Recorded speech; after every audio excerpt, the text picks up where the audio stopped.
Good afternoon, ladies and gentlemen. It's a great pleasure to be here and to be invited again to this excellent symposium. First time I joined you in Lyon, 10 years ago. So some research grant to disclose, and in the next 25 minutes I will speak about the power of MRI, and I will maybe question it. I will come up with the literature with respect to this topic. I will touch upon personalized MRI in breast cancer patient. We'll tell you something about an ongoing study which is called MIPA, and I will finally conclude with how important it is, the interface between radiologists and surgeons. I start with a very simple mammogram, and I'm pretty sure, and I ask you where is the cancer, and I'm pretty sure that 50% of you say right, 90% or 40% of you say left, and some say both sides. And I'm pretty sure that you all have seen these examples where we do as you just heard, an ultrafast MRI. 1 minute, we inject a contrast agent, and nicely demonstrates the extent of the disease. Simply. And in addition to that, you do not only see one cancer site, but you see an additional mass in a complete other side of the breast. So, and this is the success story of MRI. If we're looking back to 35 years of doing MRI, we learned that MRI is a very sensitive test, as you just heard, that with respect to specificity is comparable to mammography. And the beauty on it works independently of the breast density. We have the chance and the ability to detect invasive and non-invasive breast cancer. And as just said, it's the most accurate and best technique to assess the extent of a lesion. And this goes back to studies which have been performed already in the early 2000s. And there is one very important study from Milano which compares MRI, mammography, and the gold standard, which is mastectomy specimens. And it clearly shows that MRI is doing much better than mammography. There is a little bit of problems with respect to PPV, but this is in a certain range, neglectable range. And here is again a case. I'm pretty sure all of you will immediately see where the cancer is.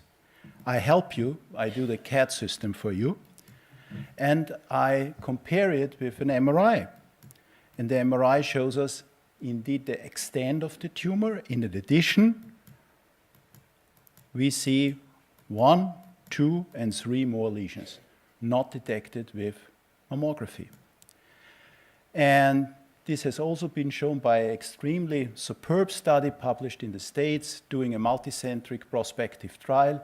Again, concluding that MRI is very beneficial in finding additional cancer sites which are not seen on mammography and ultrasound. And we speak about 15%. This can be seen in the same breast, then we call it multicentric or multifocal, or in about 3 to 4% in the contralateral side, usually not expected. So if we conclude these first results, based on a lot of publication, we came up and say MRI is the best technique to precisely evaluate the extent of the index lesion, to detect multifocal and multicentric cancers, to detect contralateral cancers, and to change the treatment in up to 15 to 20% of the cases. So I'm pretty sure I could convince you in the last 5 minutes that we will all opt for MRI in a preoperative setting, and we accept that mammography and ultrasound is a very powerful diagnostic tool, but we see only the tip of an iceberg with these techniques. As in this case, 1 centimeter microcalcification on mammography turns out to be a 10 centimeter DCIS on MRI. So, based on that, we all would think that we accept this technique. And we were very surprised when we performed a survey initiated by the European Society of Breast Imaging, asking more than 1,000 breast experts and breast imagers, please list up the 10 most and safe indications for MRI. And when you have a look on the spider diagram, even if it's performed in a university hospital, in a community hospital, in a private hospital, or in South or North Europe, you will not find preoperative MRI. So that's a surprise, or? And indeed, there is a medical dispute with this, or with respect to this topic, and there are 3 issues which has to be considered. First, diagnostic value of MRI, costs, and the therapeutic impact. If I show you this case, MRI of the breast, even those sitting on the last rows of this room will immediately say, this is a cancer. So simple, speculated, but very often it's not that easy. We have to find non-mass enhancing areas. We have to distinguish between non-mass, mass lesions, and parenchymal background enhancement. And even non-experts have sometimes difficulties, and that leads to sometimes true negative and more often false positive cases. And we all know this. If we have a look on average, the outcome of 100 MRI-guided breast biopsies performed on lesion only seen on MRI, we find about 20 to 30 cancers or high-risk lesions. The remaining are benign. Some say, oh, we found 20 or to 30 additional cancers. This is wonderful. Some others blame us that we performed too many biopsies in false positive, leading to over-treatment.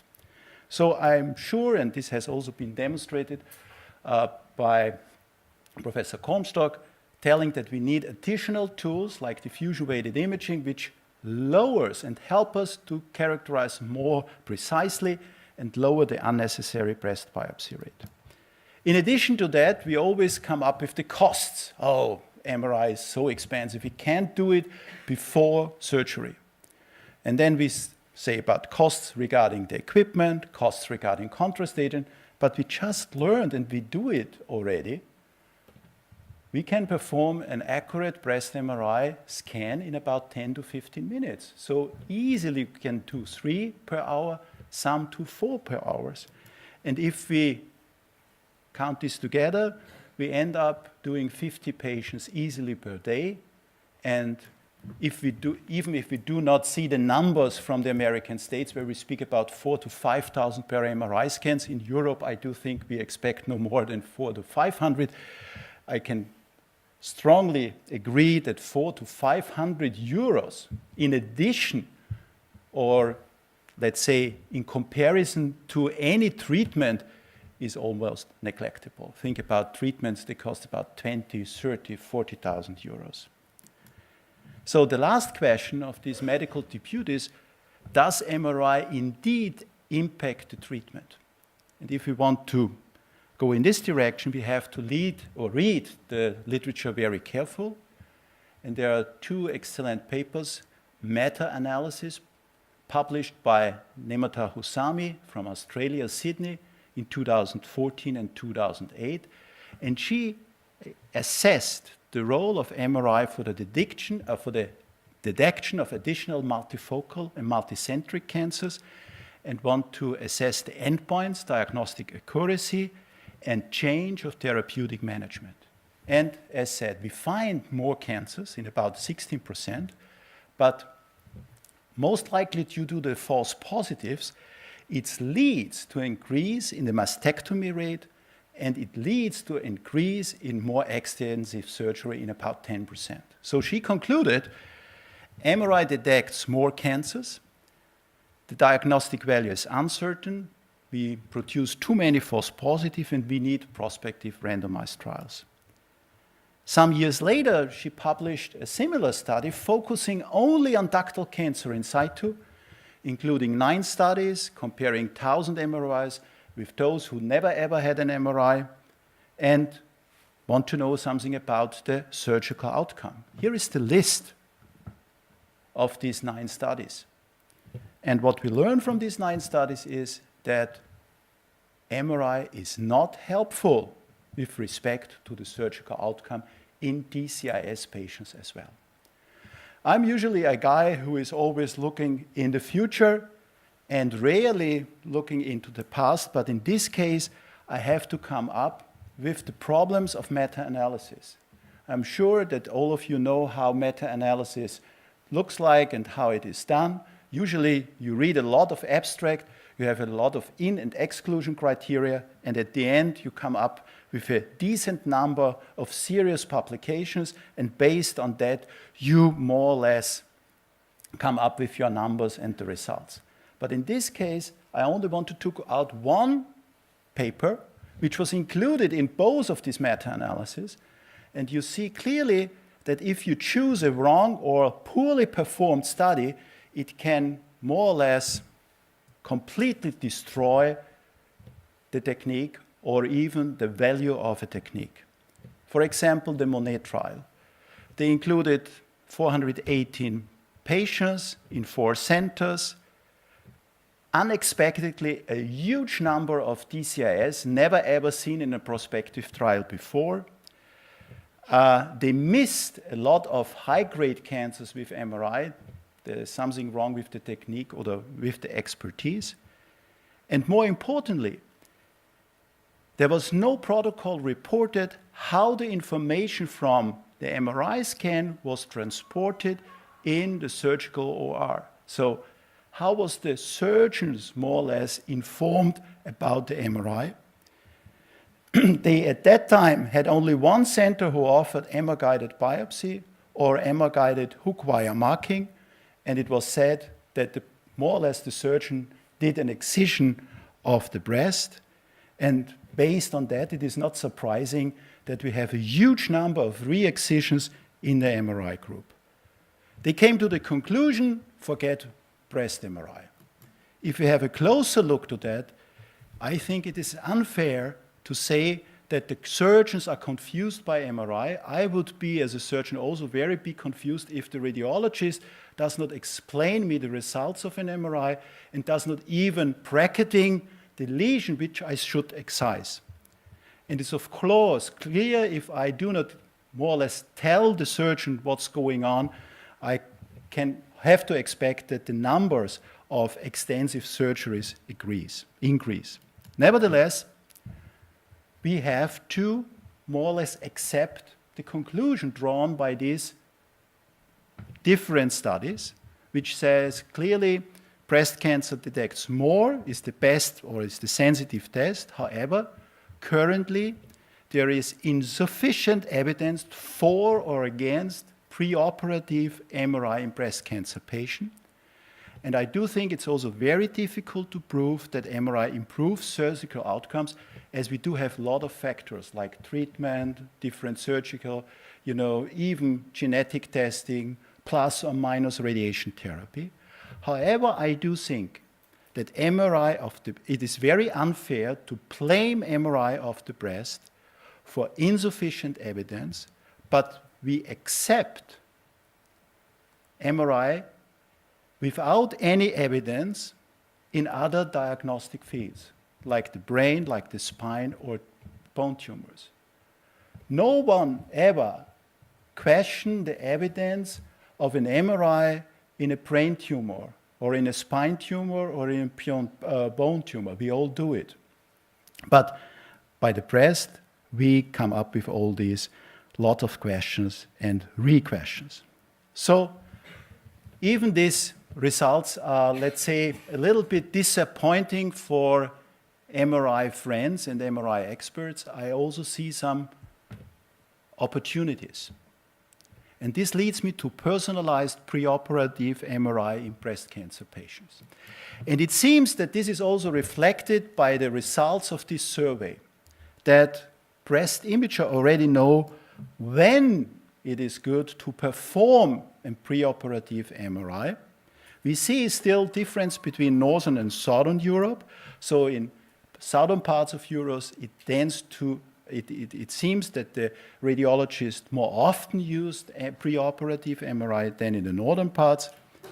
And we see that in the southern parts, it is also more often done in DCIS. But let's have a look to the spider diagram where we see that preoperative MRI is already performed very often in invasive lobular cancer, in very dense breast, rising in DCIS, or in preoperative inconclusive findings. And indeed, it seems that preoperative MRI makes sense in invasive lobular cancer. There is a study by Ritzemann from 2008, meta-analysis, which nicely shows, with respect to the endpoints, diagnostic accuracy, correlation with pathology, change of surgical management, that we find additional cancers in up to 30% in the same breast, 7% in the contralateral breast. Correlation with pathology was almost perfect, 0.9. And the change of surgical management was in about 1/3, but in almost 99% or 90% correct. So it is helpful. And again, there is a study just published in Radiology, demonstrate the same effect from China. 603 invasive lobular cancers, some had an MRI, some only mammography and ultrasound, and you clearly see that with MRI we find additional lesions up to 40%. There is a positive change in the management in 25%, and the change was correct in about 90%. We have less repeat surgery and more correct mastectomy if we go with this tool in invasive lobular cancer. And it seems that there is also a change in ductal cancer in situ if you perform in an accurate way. More and more studies support this. For example, 50 patients, they conclude MRI adds to mammography in predicting the extent. Upstaging is reliable. Other study, almost 100 patients. With MRI, we have more negative margin, no more re-excision rate, and MRI does not lead to a higher mastectomy rate. Or even in this huge study just published some 1 year ago, more than 3,400 women, mammography versus MRI plus mammography, nicely demonstrated that MRI is more accurate in diagnosing ductal cancer in situ, and MRI allows improved size assessment. So we have already 2 topics covered with our personalized approach. This is invasive lobular and DCIS. I think we have to go with these 2 cancer types. And there is room for improvement also with other cancer types, and I will come for the next 5 minutes to a study which is ongoing. It's the so-called MIPA trial. It is supported by the European Institute for Biomedical Imaging Research, and the principal investigator is Professor Sardanelli. What is the aim of this study? First of all, it's an observational study. It is not a randomized trial. The primary endpoint is change in surgical plane, mastectomy rate, reoperation rate. Secondary endpoint is 5-year local recurrence, disease-free, or overall survival. What this study aims for, we include consecutive patients with breast cancer. Some have no MRI, some have MRI, and we will more or less focus on these endpoints. There are 28 active centers. We included already 6,500 patients, and I will now report on the first 2,400 results. So from this 2,400, we see that the MRI group and the non-MRI group is comparable, about 50-50. Reasons for MRI, we thought 100% is preoperative. In contrast to that, we see that preoperative, the indication preoperative MRI is performed in about 80%, and in about 20%, it is already based on the results of MRI screening in high-risk patients. Who requested MRI? We would assume all the requests come directly from the radiologist. In contrast, we see that already 40%, the surgeon wants to have the MRI, or is at least involved during the tumor board when he says, let's do an MRI in this or in this case. Are the two groups, MRI group, non-MRI group, comparable? Yes, what we see is that in the MRI group, there is a tendency to image younger patients, 3-4 years younger, and those with have a more denser breast. Very interesting to see is, and this more or less is also important for the conclusion, to see what are the surgical plans after conventional imaging before we do MRI. And conventional imaging means digital mammography and ultrasound. And what we see is that in the MRI group, more or less, conventional imaging opts already for mastectomy in 20% versus 50% in the non-MRI group. So based on conventional imaging, surgeons and radiologists tend to opt or prompt MRI. And if we compare now these results before MRI to those after MRI, we see that only MRI adds only a little in the decision to perform mastectomy. It's only 1%. Do we see any changes with respect to outcome, with respect to intense surgery? So if we focus on the MRI group, we see that in about 70%, the surgical intervention is unchanged. It's less extensive in about 12% and more extensive in about 14%. What's about reoperation rate for positive margins? And there it's a clear difference between MRI and non-MRI. In the MRI group, the reoperation rate due to positive margin is much, much lower than in the non-MRI group, and this is significant. So Francesco concludes with this study. First, preoperative MRI is already in clinical use in about 15% of women after breast cancer diagnosis. 40% of cases, or in 40% of cases, the surgeons are involved requesting the MRI.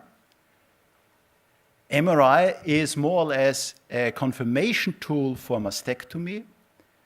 As said, more mastectomies are planned after conventional mammography in the MRI group versus in the non-MRI group. And we see very few additional mastectomies due to MRI. With other words, mastectomy prompts MRI and not vice versa. In the MRI group, more extensive breast cancer surgery compensates by less extensive, so 50-50. And the reoperation rate is in the MRI group significantly lower than in the no MRI group. So, to come to a conclusion, and this is more or less my last part of the talk, how important the interface radiologist and surgeons is. So what can we do in the meantime? And I will come up what we are doing at the Medical University of Vienna, and I do think that's a very clear way how we can tackle this system or the problem. We perform preoperative staging MRI in old invasive lobular cancer. We perform preoperative MRI in high-grade DCIS after biopsy, and if the breast is very dense, 3 and 4. In case of invasive ductal cancer, we perform MRI if there is, based on conventional imaging, a suspicious for multifocality or multicentricity, if there are unclear findings on conventional imaging, and we have a very dense breast. However, MR-guided biopsy in any additional lesion which is not seen on ultrasound or mammography in the first run is performed to exclude any false positive. And I show you a case here. This is a mammography where we performed, where you can see some typical microcalcification before we performed the biopsy. It turned out to be ductal cancer in situ. We also performed an MRI, and there you can see that we see some additional foci belonging to this ductal cancer in situ, not seen on mammography. So we again have a much bigger ductal cancer in situ as seen on mammography. What we do is we perform, as said, the biopsy, and we more or less bracket the whole area so that the whole area can be excised. We report this and discuss this with our surgeons. That means that in such a case, multicentricity does not imply mastectomy. Very often we can still preserve the breast, particularly if our surgeons, or maybe why our surgeons perform oncoplastic surgery. With this way, we have excellent results. And it seems that this works very well, and I will come up with a recent publication from Germany where in about 500 or 600 MRI with invasive ductal cancer, Christiane found 139 with a ductal cancer in situ component. In all these, the index lesion and the ductal in situ component was biopsied. And with this concept, mastectomy and positive margin rate was low when MRI biopsy and MR-guided localization is performed. As already mentioned, MRI is much powerful in high-grade cancers and in high-grade DCIS with respect to, in comparison to mammography and ultrasound. And here is such a case. There you see the mammogram. Tiny little calcification, this was the invasive component. Here we see the additional DCIS component. They performed surgery of this area, they performed biopsy of this area, as you see here, and they performed a marking of the whole area. We call it bracketing.